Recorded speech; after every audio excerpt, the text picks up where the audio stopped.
board on this computer. So we can start, and lovely Erica, I am going to hand this over to you, dear.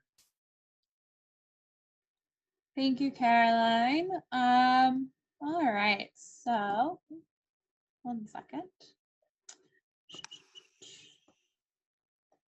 So for those of you who are not familiar with me, although I do recognize some of your names, my name is Eric Mikish. I am the writing specialist here at the university.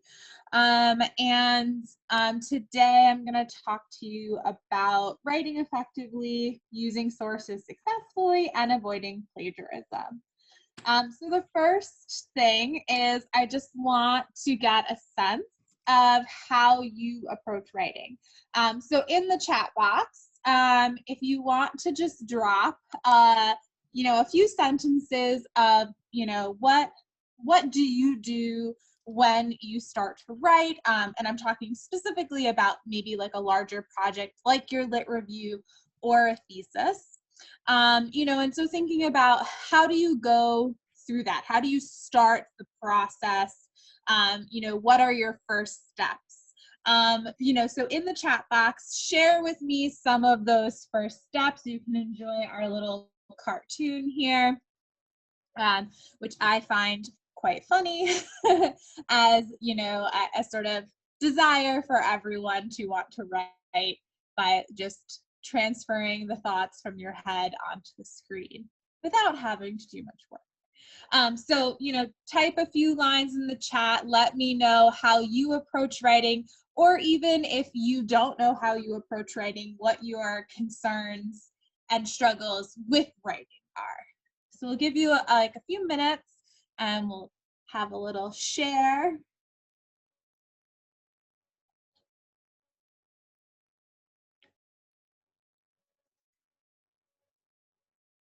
Anyone want to share some of their stuff in the chat?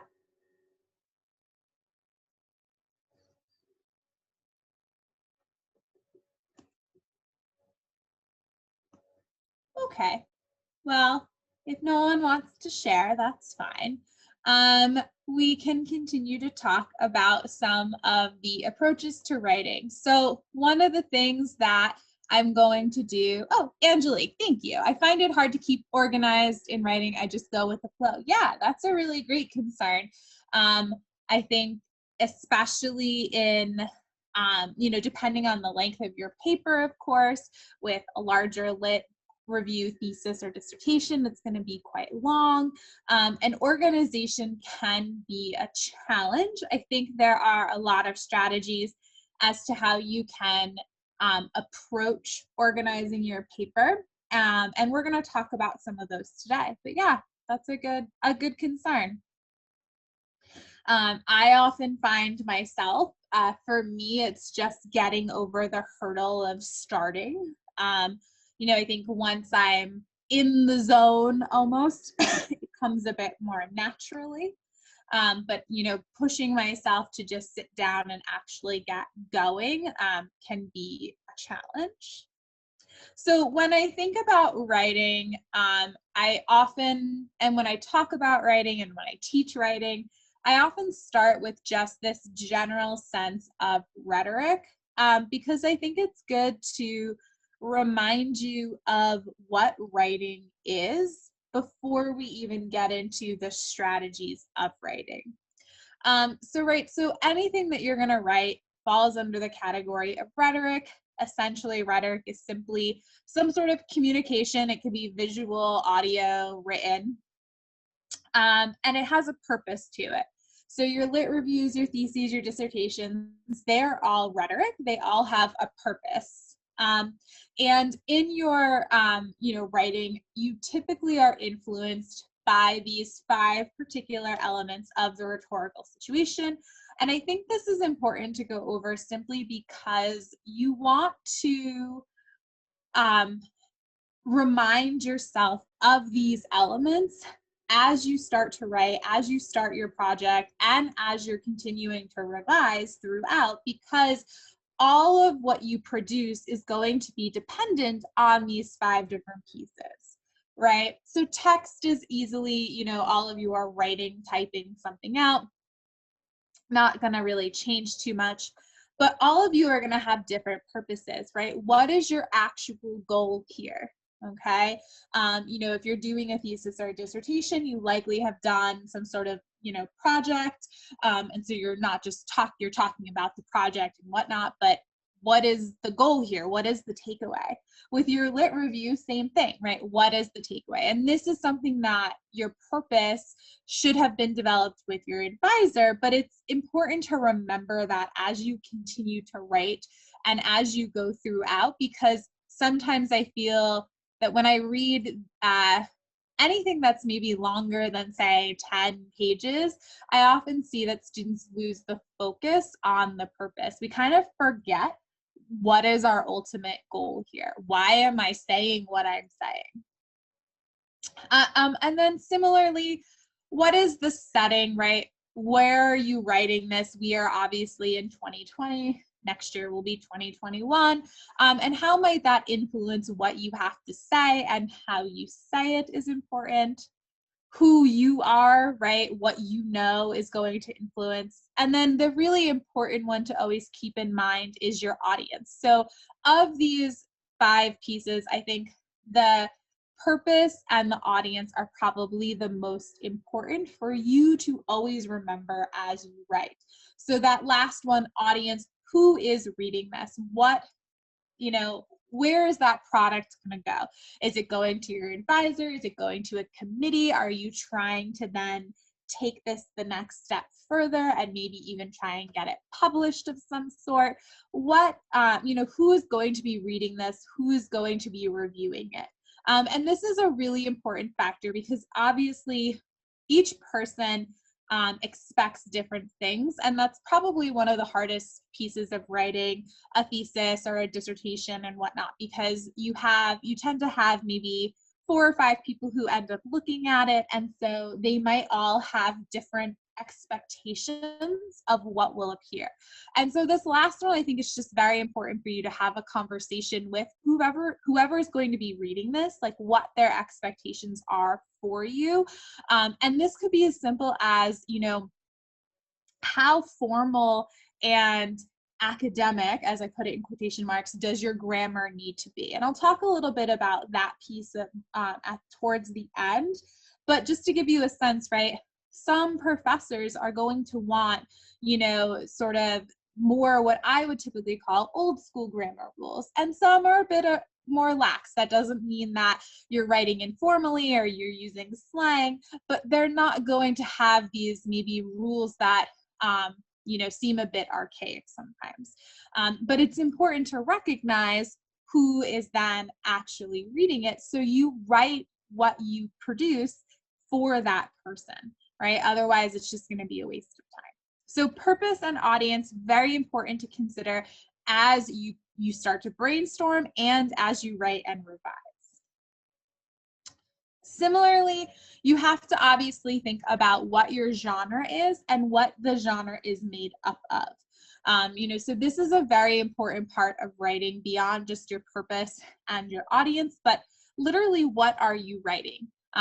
For those of you here who are doing a literature review versus a thesis or a dissertation, there are obviously distinct characteristics between the two of them. And things like length of text, right? How long is it going to be? A dissertation tends to be much longer than a thesis. How much original research are you doing versus secondary material? A literature review is entirely secondary material, whereas a thesis or dissertation is going to have maybe a lot more original research in it. How is it even organized, right? With a lot of original research, you might have to organize it in that sort of more traditional, methods, results, discussions, conclusion kind of structure. Maybe with the literature review, though, you have a bit more room to work with a slightly different structure just because of the purpose of it, right? What's the goal? What kind of conclusions are you being asked to make, right? Doing a literature review, your conclusions are probably going to be slightly different than if you were doing, an actual thesis or dissertation, okay? And similarly, the same thing, tone and style. I don't think this will change too much between a literature review and a thesis or a dissertation, but this one is definitely going to be connected well to, the audience, right? How formal or how informal do they want you to write? You will never write informally for, the college here, but you might have sort of a level of formality that you need to reach. Okay, so all important things to keep in mind, right? Both our rhetoric and our genre and characteristics as you start to approach writing. And I know this may seem like, oh, duh, yes, but I think as you get into the sort of, deep water of your project, you want to keep these things in mind because you can easily lose track of what the genre is supposed to look like, who your audience is, what your purpose is when you're sort of in the midst of everything. So always kind of, give yourself a moment to say like, oh, wait, what am I doing? Does this fit? Does this match who I'm supposed to be writing for?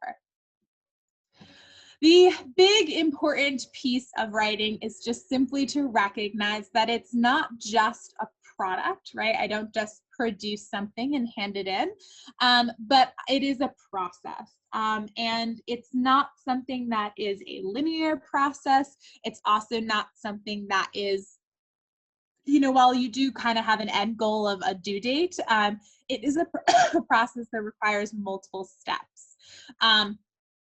The infographic here has like some, slightly different types of steps than I am providing, but essentially the same thing. And I'm going to talk about each of these in more detail as we go on, but my main stages that I talk about when we talk about writing as a process are brainstorming, planning, researching, drafting, revising, and editing.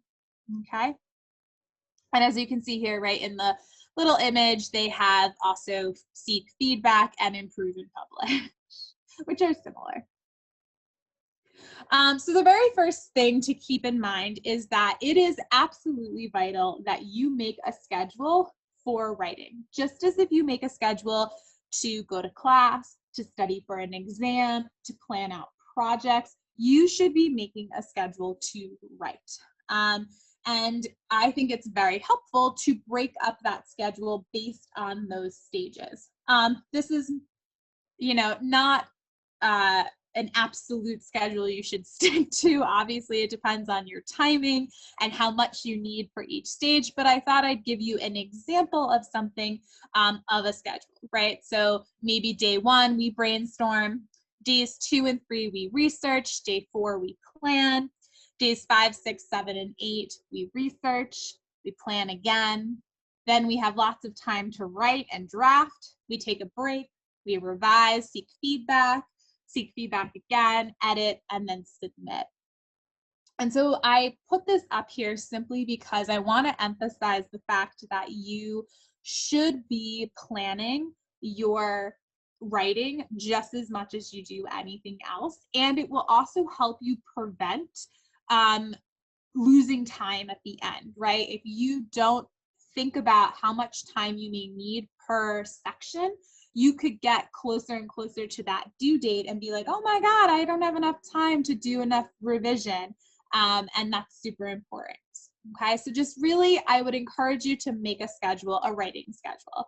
And it could even be like, if this is a project that's 6 months out, you could do this by week as well, not just by day. So some of the things that I'm going to talk about are, all the different stages of these things. Hold on.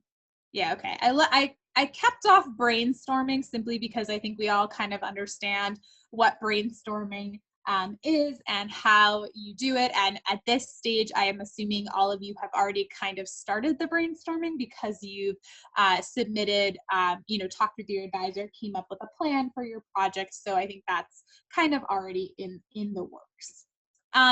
What I do want to talk about is both the researching, planning and drafting, because I think they all go together.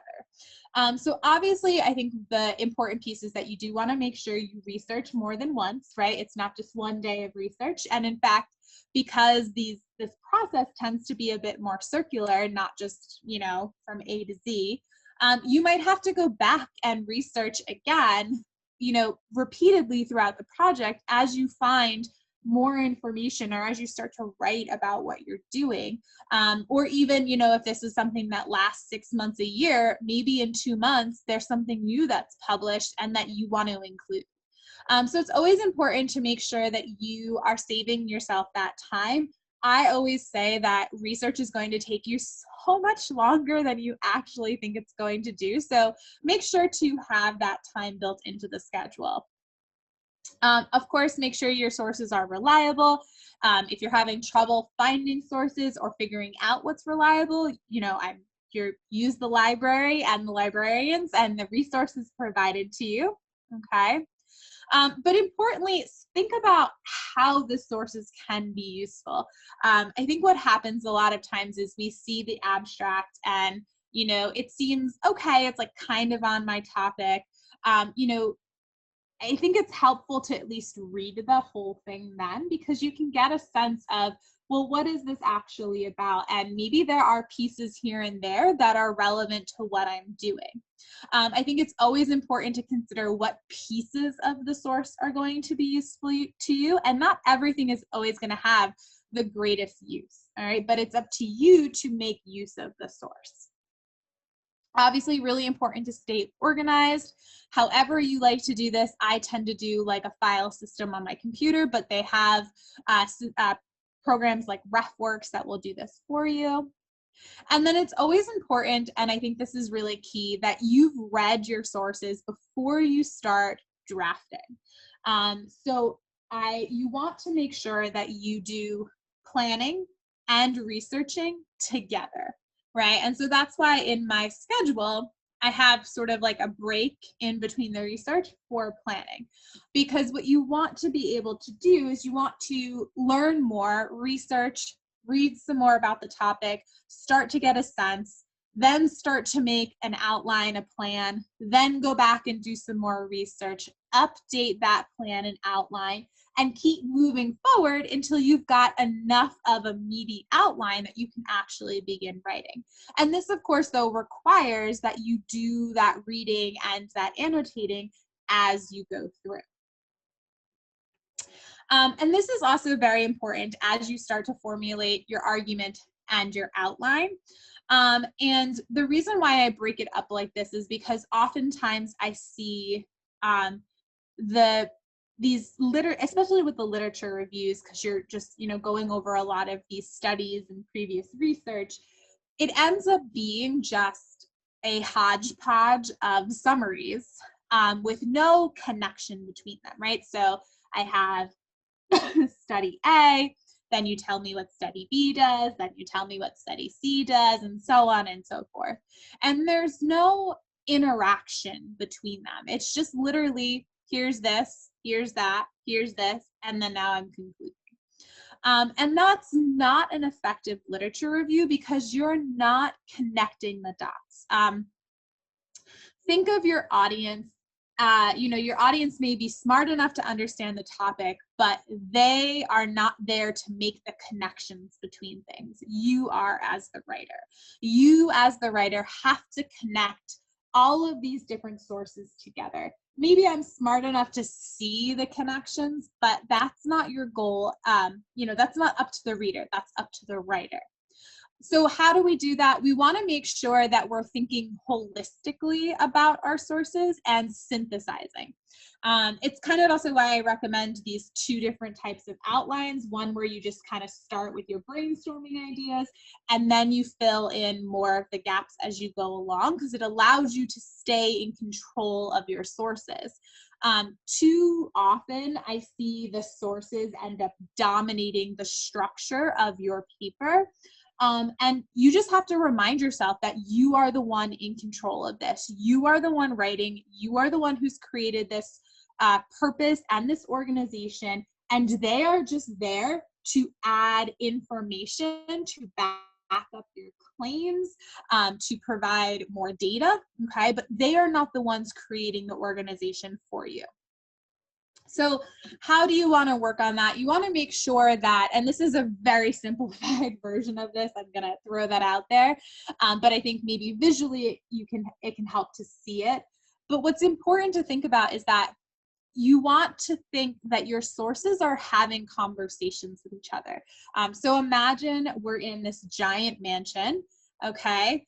This structure of a paper here, which we want to avoid, would mean that all of my sources live in different rooms in our mansions and they don't interact with any of them, right? They just stay in their rooms, they hide away, and there's no conversation or interaction between any of the housemates, okay?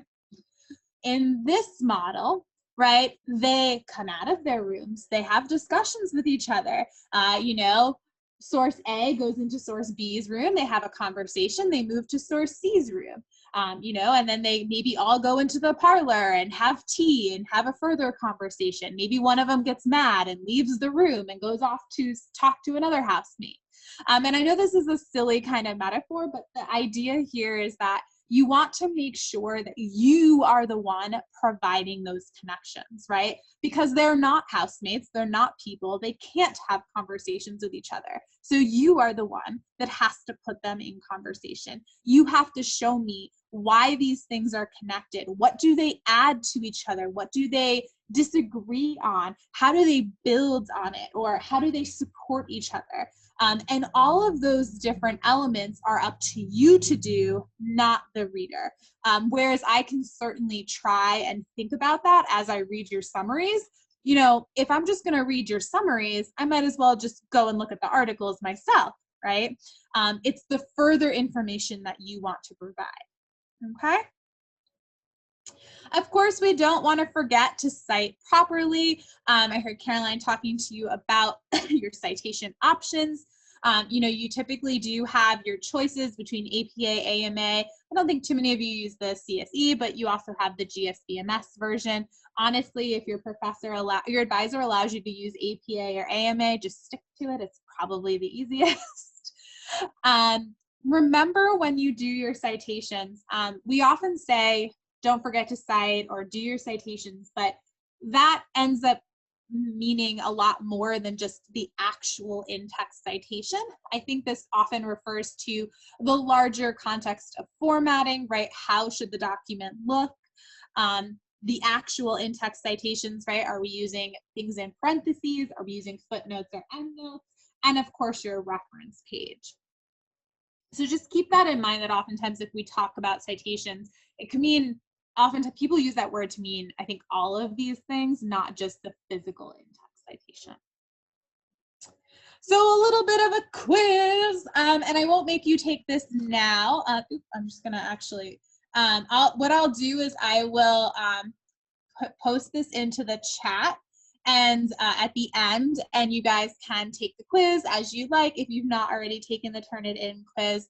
I think it is really important to consider because you want to make sure that you are fully aware of what plagiarism is. So I'll drop that in the chat at the end, and you can take the quiz and get a sense of what you actually already know about plagiarism. So a little bit about plagiarism, because obviously if you're going to be putting sources in conversation with each other, you need to make sure that you are appropriately citing and referencing everything. I know that this infographic is a bit hard to read, but the visual on the bottom here is really what I'm going for. So the idea here is that you can have really intense plagiarism that is in the form of identity theft, right? So super dark red, the worst you can get.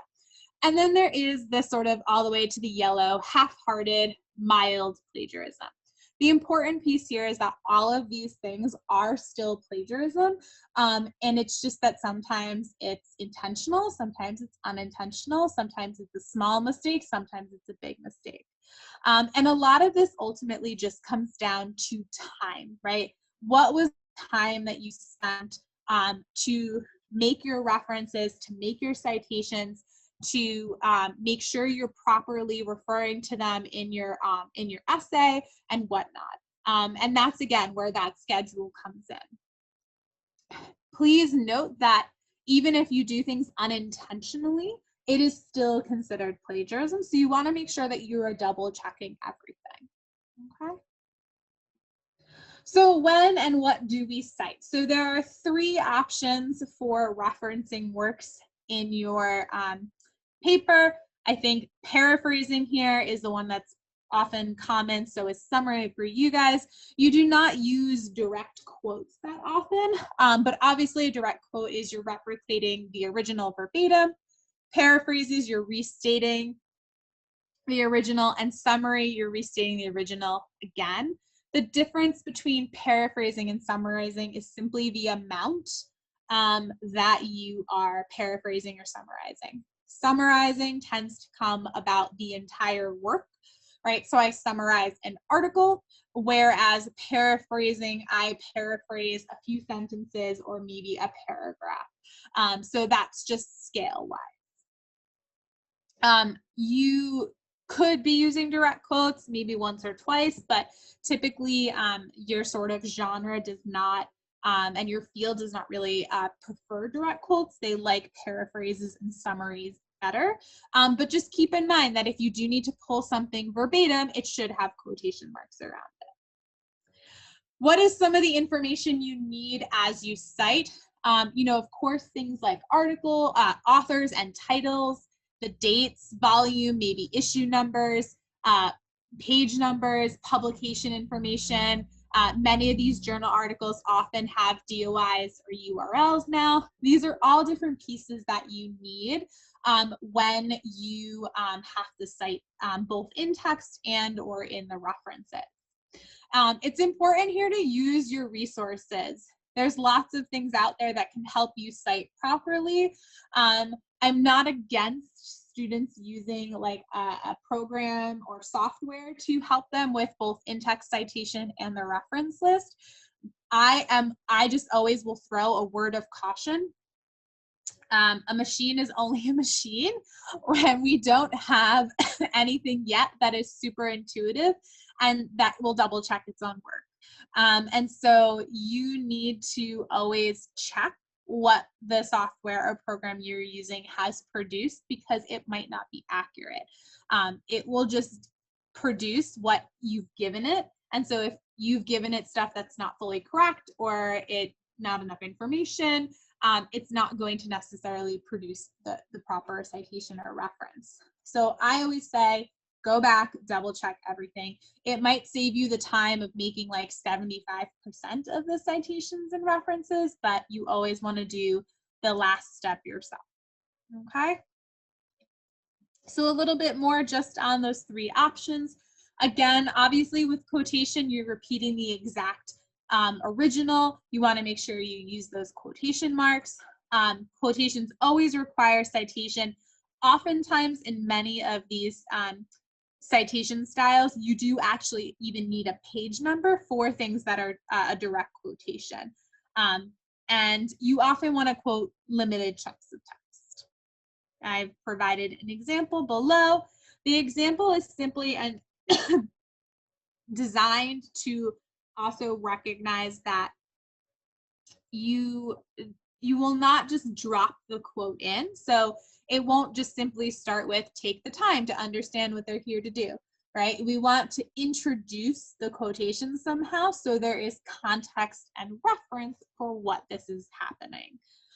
Whether this is a comma or a colon or even just a few words, it's important to have some sort of context for whatever direct quotation you're going to include.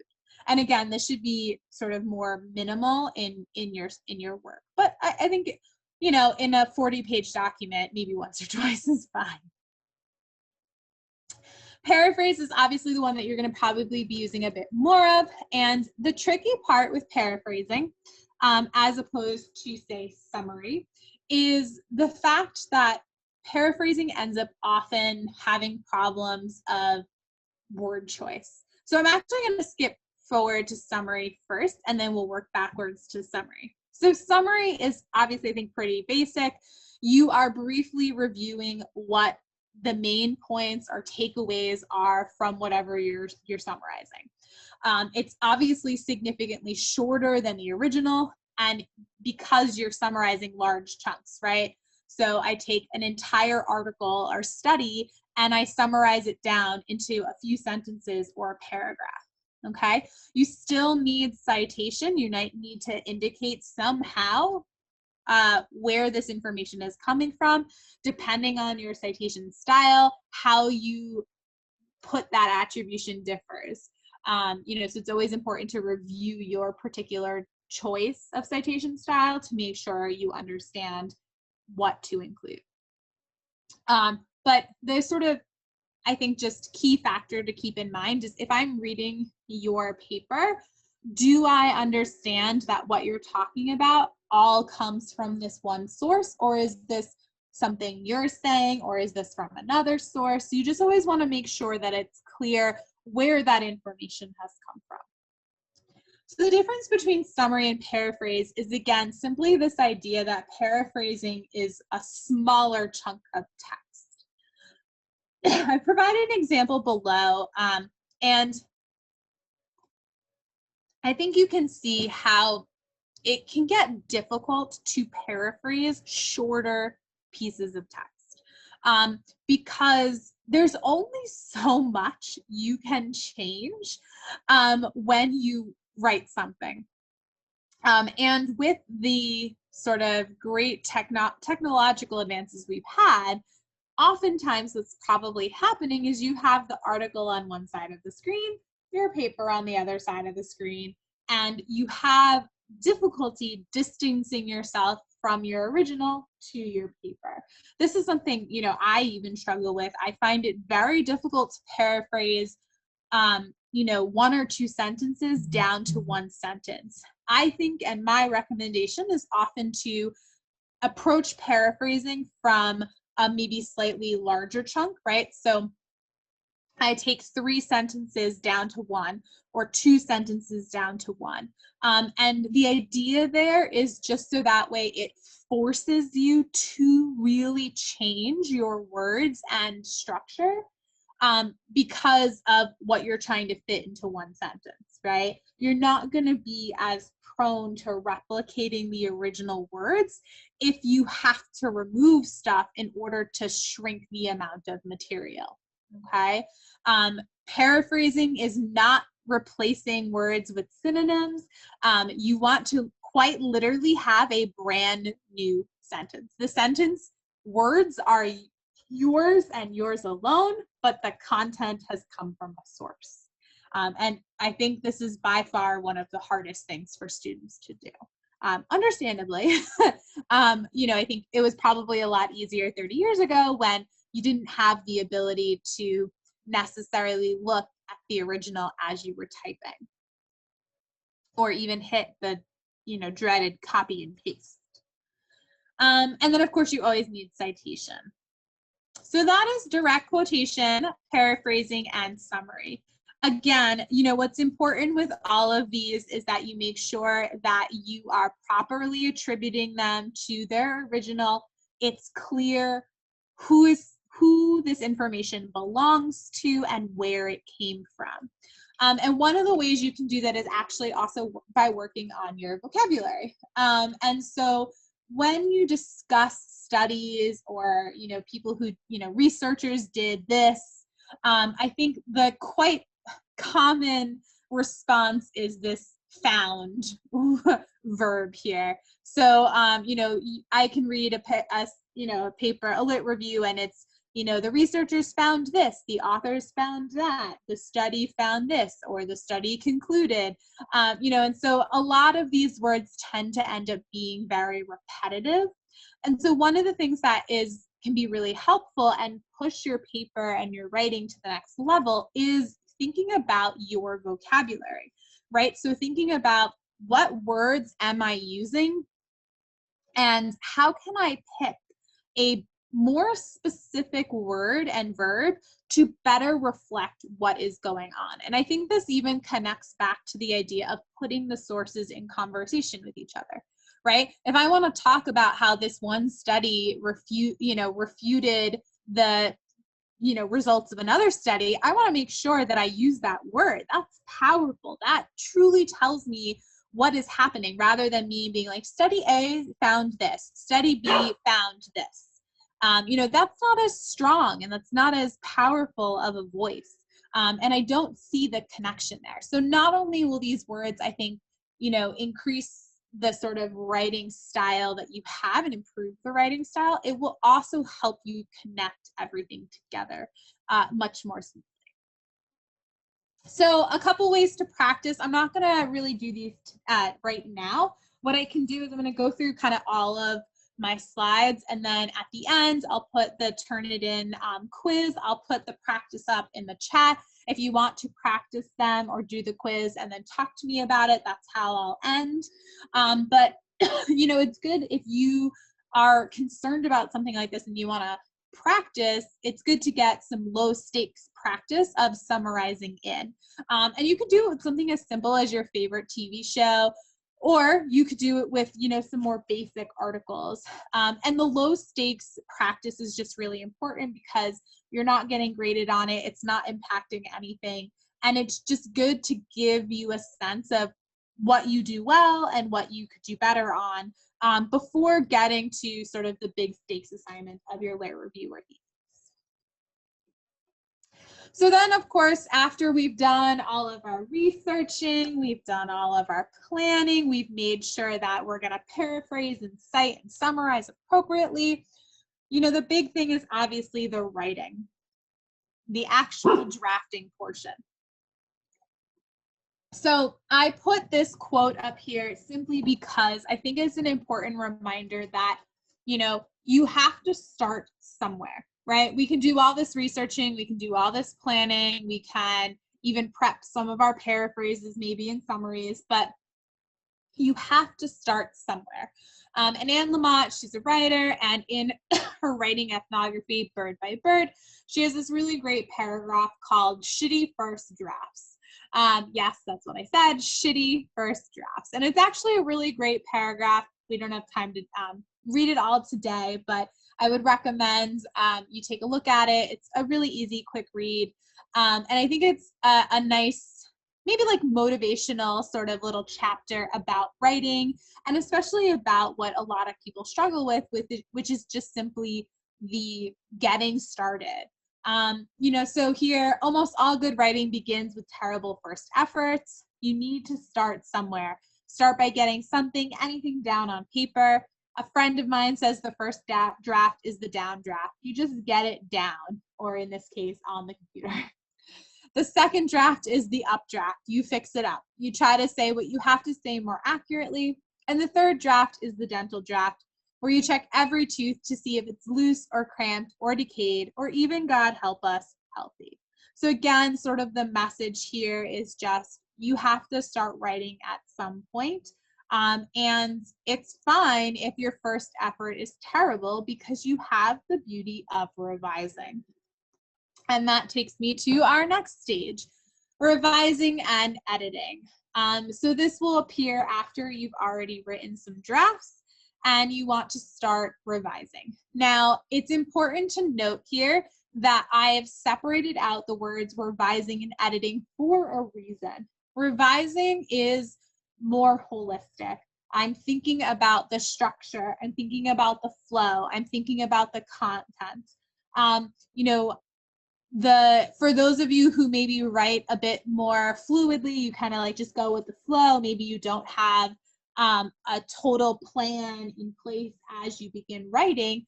This is really important stage for you, because you will need to go back to that sort of stream of consciousness writing and change up what you have into a structure that is clean and organized.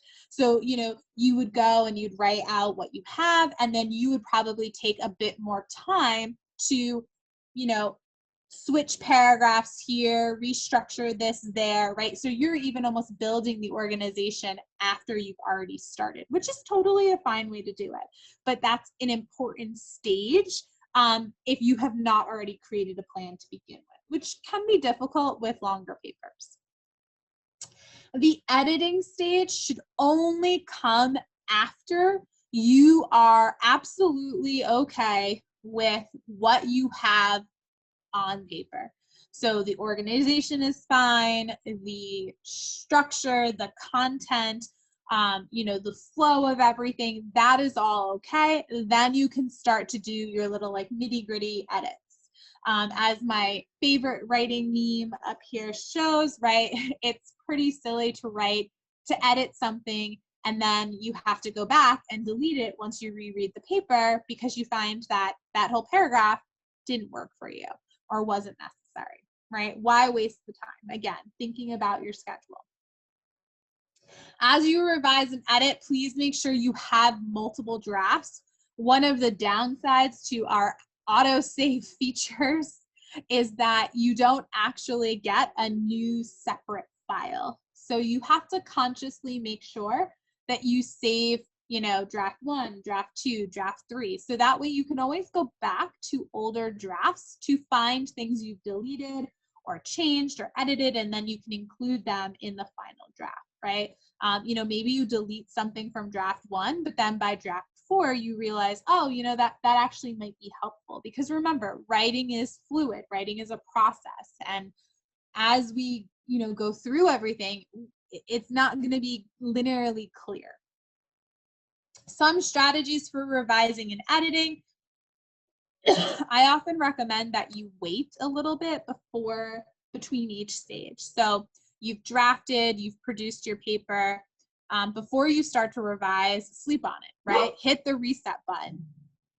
Do the same thing when you go to edit. Hit the reset button, go to sleep, then come back and provide your edits. And again, this is important because you are going to be too close to your paper to revise or edit successfully if you just go right into it, right? I finish, typing my last word and I go right back to the beginning and start reading again and revising or editing. Not going to be as helpful because my brain is still going to be too close to the paper. You want to give yourself a slight little bit of distance. And again, this is why scheduling so important, because you want to make sure you have that time to put these in there. Another really helpful strategy is to read out loud to yourself, to another person, maybe even plug it into, some sort of text-to-speech software so it talks it back to you. Just giving yourself, again, like some distance from what you've written, because reading it and just seeing it with your eyes is not always going to be as helpful as hearing it out loud. You can often catch errors when you hear them, as opposed to your eyes might skip over the error. Think about error analysis or self-diagnostics, right? What are things that you get wrong, and be aware of those. You can obviously use a grammar check software. You should definitely be using whatever default grammar check comes with your version of a word processor. I would also, though, recommend that you check the settings on the grammar check software, because a lot of these have different levels of grammar and mechanic checks. And they're typically set on the lowest level with the default programming, but you can set them so they're more enhanced, or they look for different things, right? So a good example is like passive voice. The default on many of these will not look for passive voice, but some have the ability to do so. You just have to check it and include it in the review. And that's just by going and looking at the settings. And of course, an important stage is obviously peer review or other sorts of feedback. Have someone look at it and give you feedback. And this could be both for revising and for editing. I think revising is nice to get a sense of, does this make sense, right? It might make total sense and clarity to you, but you're so close to it, you might not even see that there's some problems. So it's always good to have that second pair of eyes. I've provided down here some twos. I'm actually going to quickly stop my share for a second and let me pull up something. Let's pull up my pieces. So I do want to show this. Share. Okay. So I want to share two. I'll share this first one, and then I will just give this other one to you guys in the chat for you to watch as you need, because I think it can be an interesting lesson on commas. So this one on commas, I'll just share. It will also be in the PowerPoint, but I'm going to show the grammar one because I think this one is really interesting, and I think it also gives you a sense of why sometimes grammar is more important to other people. So, and let me know. You're telling a friend an amazing story, and you just get to the best part when suddenly he interrupts. The alien and I, not me and the alien. Most of us would probably be annoyed, but aside from the rude interruption, does your friend have a point? Was your sentence actually grammatically incorrect? And if he still understood it, why does it even matter? From the point of view of linguistics, grammar is a set of patterns for how words are put together to form phrases or clauses, whether spoken or in writing. Different languages have different patterns. In English, the subject normally comes first, followed by the verb and then the object, while in Japanese and many other languages, the order is subject, object, verb. Some scholars have tried to identify patterns common to all languages, but apart from some basic features, like having nouns or verbs, few of these so-called linguistic universals have been found. And while any language needs consistent patterns to function, the study of these patterns opens up an ongoing debate between two positions known as prescriptivism and descriptivism. Grossly simplified, prescriptivists think a given language should follow consistent rules, while descriptivists see variation and adaptation as a natural and necessary part of language. For much of history, the vast majority of language was spoken. But as people became more interconnected and writing gained importance, written language was standardized to allow broader communication and ensure that people in different parts of a realm could understand each other. In many languages, this standard form came to be considered the only proper one, despite being derived from just one of many spoken varieties, usually that of the people in power. Language purists worked to establish and propagate this standard by detailing a set of rules that reflected the established grammar of their times. And rules for written grammar were applied to spoken language as well. Speech patterns that deviated from the written rules were considered corruptions or signs of low social status, and many people who had grown up speaking in these ways were forced to adopt the standardized form. More recently, however, linguists have understood that speech is a separate phenomenon from writing, with its own regularities and patterns. Most of us learn to speak at such an early age that we don't even remember it. We form our spoken repertoire through unconscious habits, not memorized rules. And because speech also uses mood and intonation for meaning, its structure is often more flexible, adapting to the needs of speakers and listeners. This could mean avoiding complex clauses that are hard to parse in real time, making changes to avoid awkward pronunciation, or removing sounds to make speech faster. The linguistic approach that tries to understand and map such differences without dictating correct ones is known as descriptivism. Rather than deciding how language should be used, it describes how people actually use it and tracks the innovations they come up with in the process. But while the debate between prescriptivism and descriptivism continues, the two are not mutually exclusive. At its best, prescriptivism is useful for informing people about the most common established patterns at a given point in time.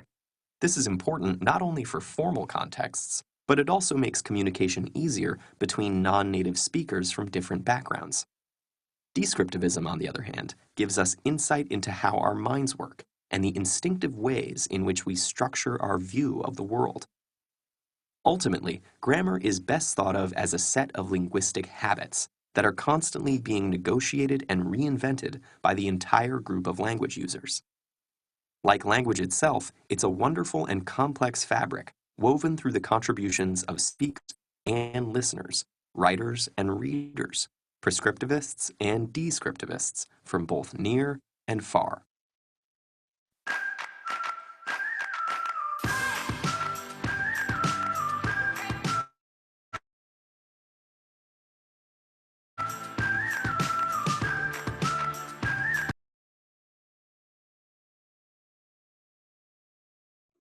All right, so I like to show that because I think it is a helpful sort of thought on why grammar is so often important, or some people seem to value it perhaps over, oh, it always does this, value it over another. So it's just important to think about, those different pieces as you write, because again, thinking back to our audience portion at the very beginning, you want to make sure that you're writing for your audience. So you want to recognize whether or not some of your professors or your advisors want, different, see grammar differently, and want something that is, perhaps a bit more advanced or style. Just perfectly acceptable. You just have to be aware of that. Okay. All right. So what else can you do as you write? You can, of course, seek personalized assistance. So obviously in-person would be via Zoom right now, but I'm happy to talk to you about brainstorming, planning, or citation lessons. Those can be done pretty well over Zoom.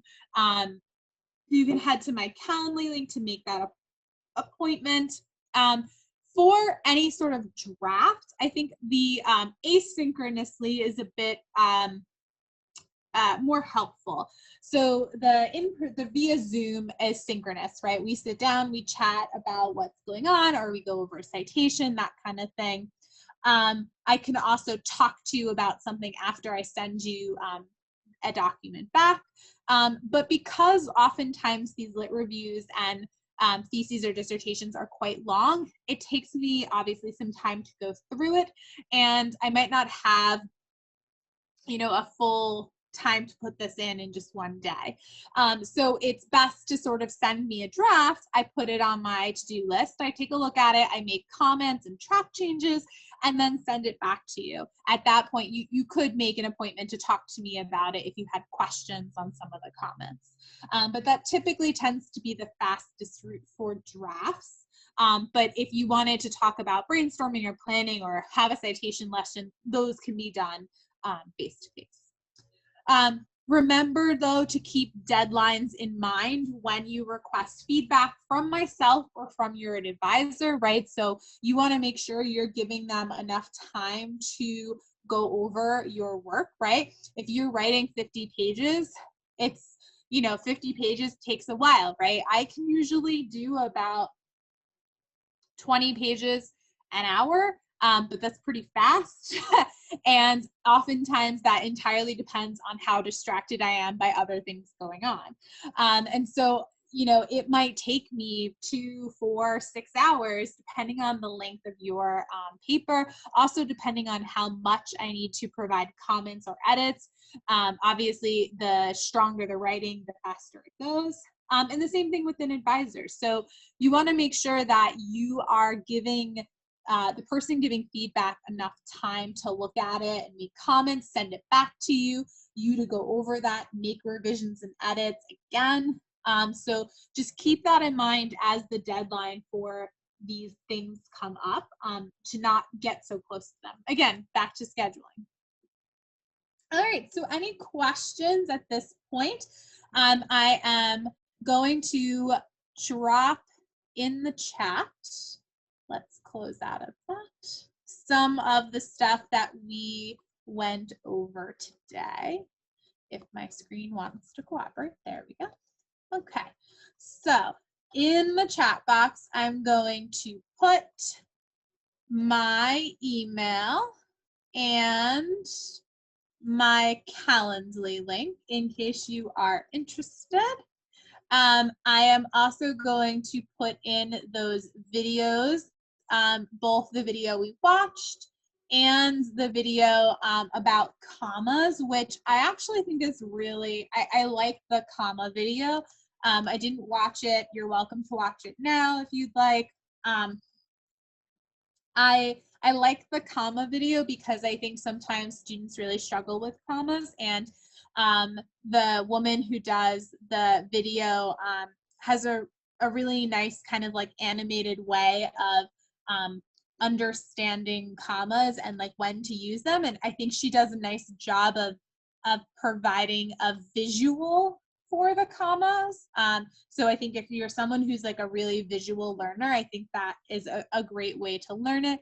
I'm also going to put the Turnitin quiz in the chat box as well. Something that I think is, again, really helpful because it gives you a sense of where you are at in plagiarism and what you recognize. And then I'm also going to put the practice pieces in as well. So my 2 practice suggestions for summarizing, if you guys want to practice that, you're welcome to. If you even want to work on other practices, you're welcome to reach out to me and we can do some more of those, similar to this second one where you read an article and you summarize it in relation to something. So all of those are really great options. And if anyone has any questions, I'm happy to take some time, or if you want to do any of the quizzes or watch any of the other videos, I can hang out and chat about them. Thank you. I thought that was extremely helpful. Thank you. You're very welcome. And I know a lot of it, and I still found it very interesting. So thank you, Erica. Of course. Does anybody have any questions for Erica? No. Seriously, she's a wealth of knowledge in this. Not that it ends here. This is the beginning. You guys are always welcome to reach out to via email. So, you know, that's always possible as well. Thank you, Erica. You're welcome.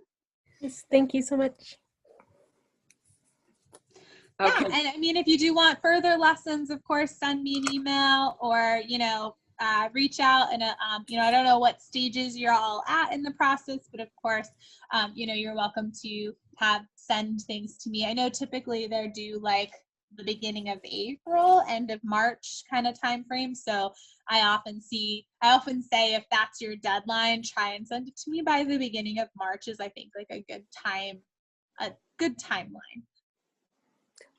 And guys, just so you know, I'm recording this. This is going to be readily available as well on the GSBMS thesis LibGuide that I showed you how to access earlier, along with the GSBMS thesis style that was approved by the department. So this is also available after the fact. This will probably be uploaded after the holidays, just so you're aware. Okay, I guess that's all then. Thank you. Thank you.